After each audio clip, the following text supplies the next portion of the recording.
Hello, you amazing people. Welcome back to RXMemes. Today, we are going to be jumping into r/prorevenge again. I know you guys love this, so I'm just going to give you what you like, okay? And let's all just take a minute to remember that if you're a nice person, people aren't going to want to take revenge out on you. So, be nice. And if you like today's video, subscribe. It's free. And I really appreciate it. Without further ado, let's get into today's stories. Cheat on me? No problem. I'll sister then. So heads up for possible language errors or wrong formatting. I am on mobile. Since I started watching these kind of posts on YouTube, I decided to make an account myself and tell my story how I went a bit too far. So this happened a bit over 3 years ago. My then girlfriend and me decided to move in together and bought a house. The next step was having kids since we were already together for quite some time and were stable both in financial aspect and job aspect. And of course, because we loved each other immensely. She got pregnant quite fast and we couldn't be happier at first. Then I decided, since we have our own house, a little kid on the way, and no problems apart from the occasional argument in every relationship, that it would be a good idea to ask her to marry me. Can't ask without a ring, of course, so I asked at my work for extra shifts and a couple of extra weekend shifts since those pay better. The drawback on this was that I was absent from home a lot more and that frustrated her. I couldn't tell her the reason why since I wanted to surprise her. Over the course of a couple weeks, we started to get into more and more fights, verbally, since I would never hit a woman, of course. She grew more and more distant while I was still working my ass off to buy a nice engagement ring. That's when I started to get a gut feeling something was wrong. This grew even more when she put a password on her phone out of the blue and wouldn't share it with me. I ignore my gut since I trusted her with my life and it was her phone. She can do with it what she wants. My gut feeling never really disappeared and I soon learned why. Not long after, she left her phone open while she went to take a bath. Then she received a message from a coworker of hers that was quite explicit. I started scrolling up and found nudes, sexual messages, date meetings, and the works. My world shattered. Now every normal guy probably would have confronted her instantly. Not me, since I was in shock and disbelief, especially since she was pregnant with my child. Once it sank in for a bit, I decided that I wanted revenge. Most people that desire revenge in these situations don't really care with whom they take revenge. I, however, cared. Her younger sister stayed quite often for a sleepover at our place to help in the household when I was working, and she was tired due to her pregnancy. Since I knew her sister for as long as I've known my girlfriend, I knew what buttons to press to calmly seduce her. This worked quite well, and I made sure to not be too abrupt, but a bit at a time so it wouldn't seem so weird. I made quite some good progress with her and faster than I expected as well. A couple of weeks after I started doing this, my girlfriend's sister stayed for another sleepover, and this was my chance since I was also at home, albeit a bit later, but they were both still awake. Then I heard the magic words from my girlfriend that she was going to bed to sleep. Her sister and I decided to stay up for a bit longer and finish watching a movie. A bit later, when I was sure she was sleeping, I crawled a bit closer to her sister and started to flirt more and more with her. She responded in kind. This was where I thought it was now or never. I started caressing her and she let me go on even more. Then I finally undressed her and we had intercourse while her sister and my girlfriend was sleeping upstairs. At first, I felt a bit guilty and wanted to confess everything, but her sister and my rage against her convinced me otherwise. A couple of months later, she came clean with what she had done to me, and I also revealed a part of the truth and that I had already knew what she had done. I didn't tell her it was her sister I slept with, since her sister wanted to play the part of the good and kind little sister. She still plays this part to this day, and to top it all off, I decided to show her the ring I bought to ask her to marry me with. Needless to say, I didn't want to marry her anymore, and ended up returning the ring to the jeweler. The fact that I could do something like this out of sheer revenge shattered her, and now she knows the same pain I felt when she cheated on me. Also, that sisterly bond is also torn because of this. She doesn't know the exact reason why, but we do.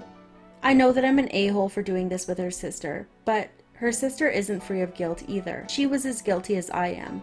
There are times I regret what I've done, but that passes quite fast. Contact with her sister is sometimes quite awkward as well, since we both still remember what we did, and weirdly enough, there are still some times where there's a sexual tension around us. Small edit. After we came clean to each other about the cheating part, we decided to work on the problems that caused this to happen, and we decided to start anew with a clean slate, especially since we had a kid together. We're still together to this day.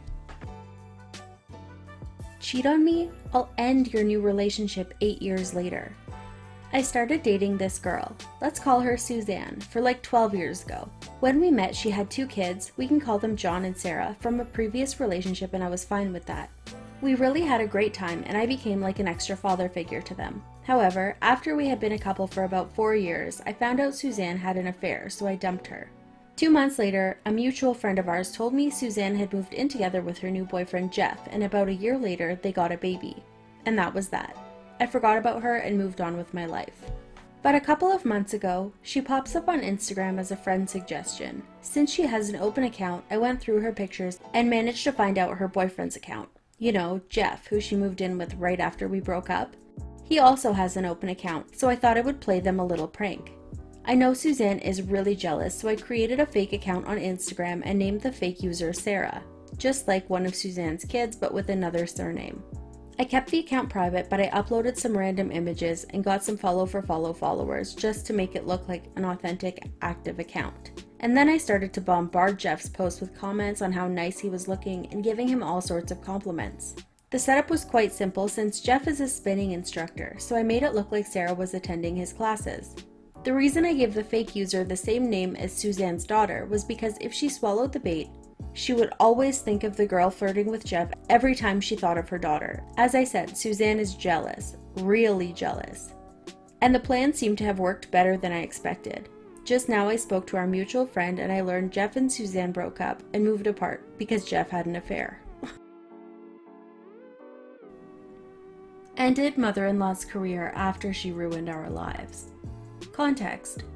I've posted a bit about my fiance's adoptive mother, Susan, in the last couple weeks, mostly on Just No Mill, where I might cross-post this to later. But for anyone unfamiliar with Susan, she was my lecturer when I was at university. Susan hated that I was dating her adopted son, biological nephew, since she found out about us. When we first told her we were dating, she tried to kill me via allergy. Another story for another day.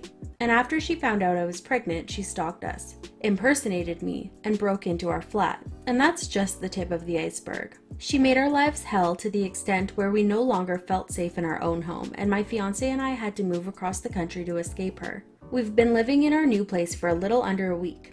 The baby is due in a couple of months and everything is mostly ready. We've deactivated our social media, created new emails, and changed our numbers. Only a few friends and relatives from the town she lives in, which we left, have our new numbers. We had to leave our entire lives and everyone we knew and loved behind, while I was 7 months pregnant, because we couldn't trust her around our baby. Revenge. On Monday, an email was sent from the dean to Susan's graduating students saying Susan was being considered for a promotion, from lecturer to head of department, and they wanted to hear from her students first. The aim of this was to receive glowing recommendations to give to the board. This was not the result. As I changed my email, I hadn't seen this. One of my friends who had my new number and was on the course with me did see the email, and on Tuesday he gave my new number to the dean, saying that he would only give her the number in person, on paper, and only if she agreed to ring when she was alone and throw out the paper and erase it from the logs after. If she was calling from a university phone, then the number would go on the call logs, and that was accessible by all members of staff. But he assured her that this was something she'd want to hear before promoting Susan. So I got this call from the dean on Tuesday. She told me what was going on. My friend hadn't had time to get in touch before she rang, and she asked me why my friend thought I should speak to her. I told her everything. I started 2 years ago when I met Susan's son, the man who would become my fiancé and the father of my child.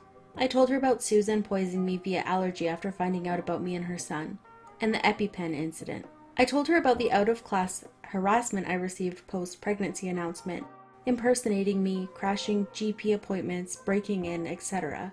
I told her about the in-class harassment, telling me to break up with my fiancé, stopping lectures until I left, throwing out my food and drink, trying to reschedule exams, and more. I told her about the last time I saw Susan in person when she tried to hit me while I was 7 months pregnant with her grandchild. I told her about having to move away. I was careful not to give a location or distance and filing a restraining order to escape Susan. I thought the uni was made aware of the RO, but apparently not.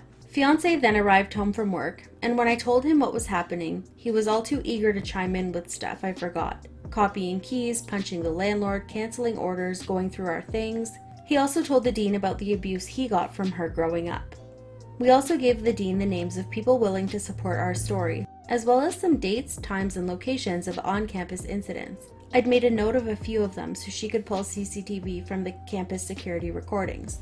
Fiance also told her the story of one of his cousins, Susan's biological kid, who got close with a guy on Susan's course.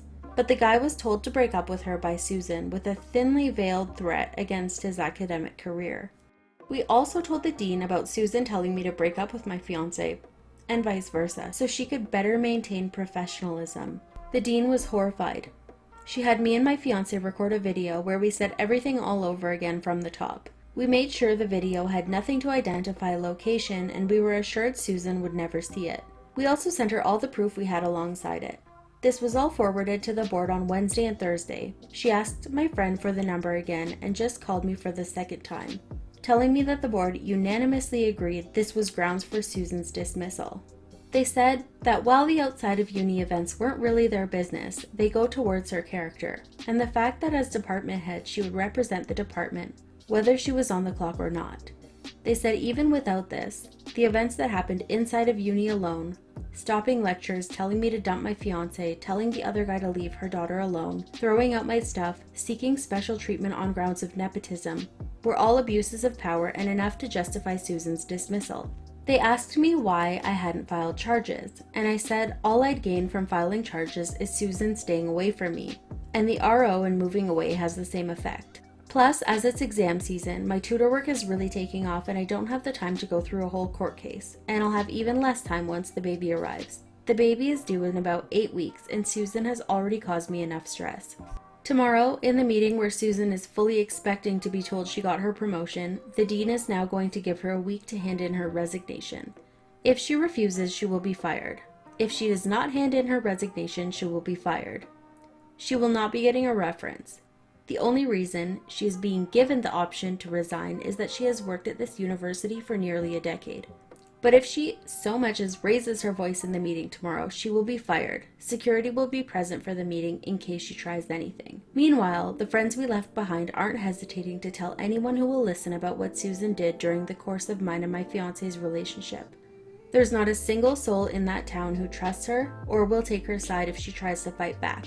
Not even her husband, who told us that now all of their kids are over 18, he will be initiating divorce proceedings. I don't feel even a little bit bad. I know there's a chance I went too far, but I didn't lie or embellish anything. I just gave the dean the facts as they are. Everything is 100% true, and while it was me who told the dean, I see this as Susan's actions having consequences. Susan has more than enough money to pay for herself for the foreseeable future.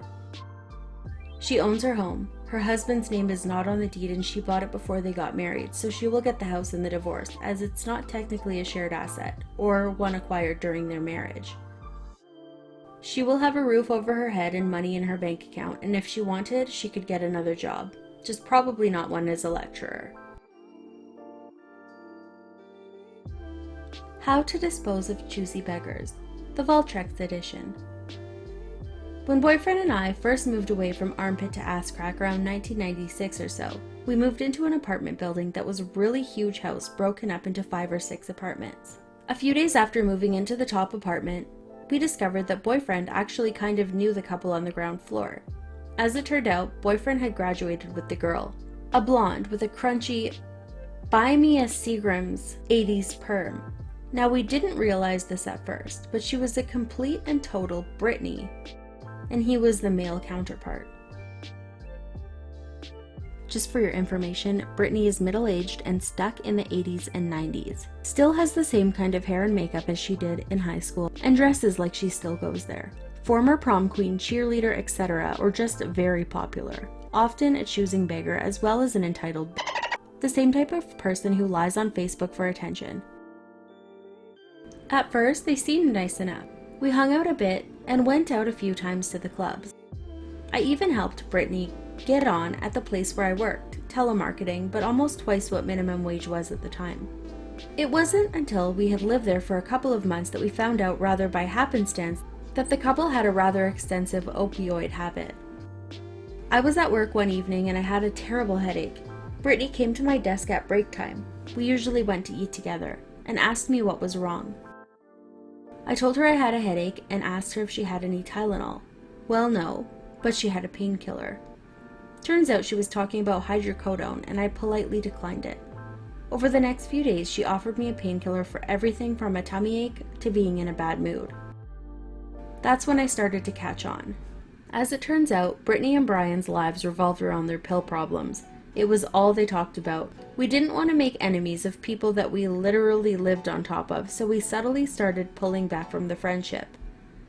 Eventually, Brittany got fired from the job, and that's when the choosy beggaring began. They started out asking to borrow $20. We did it, and they paid us back. No problem. Next thing that happened is that they wanted to share their cable account. Since we were all in the same building, we could run a line and no one would know. Their idea was that we take turns paying each month. Of course we went first. I did not like this at all, but figured that if it went pear-shaped, we would have a legitimate excuse to get rid of them. The third thing that happened was that Brittany came to our door in tears. She said that Brian was downstairs crying. She said that they had no food in the house and that Brian's children were there with them for the weekend and they were hungry. We weren't exactly domesticated then, so we had no food to give them. Boyfriend and I are soft-hearted, and we were kind of naive back then, so we lent them some money for food. I think it was $50 or so. The next day, Brittany is back and she's going on and on about Brian's pill issue. Not hers. No, it was all Brian. Sometime during that conversation, she says that Brian had made her lie to her parents and say they needed food for the children to get money for drugs. Boyfriend and I just looked at each other. We didn't say a word to her, but we were furious. A few days later, our cable was turned off. Since the account was in Brittany and Brian's name, we went down to their apartment to find out what was going on. They tried to cover it up at first by making excuses and hemming and hawing around, but it didn't take long to figure out that the bill hadn't been paid in over 2 months. We had given them the money for the cable bill that month, but they spent it on something else. Gee, I wonder what. We ended up opening our own account and they actually had the nerve to ask us to share with them. That's a nope from me, dog. They got very pushy about the issue and a few words were exchanged. It wasn't a pleasant conversation, but we finally had the excuse we needed to cut them off. The problem was they would not leave us alone. They badmouthed us to other people in the building, they stole things from our cars, they called in noise complaints on us and sent the police to beat on our doors, waking us up at 2 and 3 a.m. There were a few other things too, but that was the final straw. I was just fed up. One night while watching TV, a commercial for Valtrex came on, and I got an idea. As it turns out, the first few doses of the anti-herpes medication was free. All we needed was a name and an address to have free information and a voucher for free samples to be sent to our home. We dialed the number and sat back and waited. Now I know that subscribing people to junk mail or dirty magazines is kind of a cliche, and we didn't really expect anything to come of it. What we had hoped for at most was a blow-up of some sort. We figured that if we were lucky, there would be a fight and some cheating accusations. Maybe if fortune really smiled upon us, they would even break up. What we got was so much more. It was, in fact, glorious. About 10 days after we made the call, a huge ruckus outside got our attention. Brittany was in a rage. She was in the yard screaming at Brian, calling him every name in the book. Brian was standing there, haplessly watching as she threw his belongings into the yard. Clothes were everywhere, a TV and a lamp smashed on the sidewalk. Brittany sat in the middle of it like a blonde banshee in booty shorts, cursing and screaming at the top of her lungs. We were extremely gratified when she asked which of his f***ing hoes gave it to him. Eventually, Brian lost patience and the two started brawling in the middle of the street. Beer bottles and gauntlets were thrown. A weave was snatched off. It was a scene fit for the Jerry Springer show. Eventually, the police showed up and Brittany and Brian were driven off in the city's free black and white cab service. They were taken to spend the night at the city's free hotel accommodations, aka the county jail. Apparently, when the police intervened, the couple was found to be in possession of illegal prescription drugs, and a night in jail turned into multiple nights in jail. Imagine that. They never returned to the building and we never saw or heard from them again. For all I know, they're still in jail. Roommate didn't know what respect was. Long, TLDR at bottom. Brief backstory. I grew up in a small Tennessee college town, ended up leaving for 4 years for high school, came back for college. During middle and elementary school, I had a close friend who we'll call Bree. Bree was a very bright young girl. good supportive family, had her future pretty set up.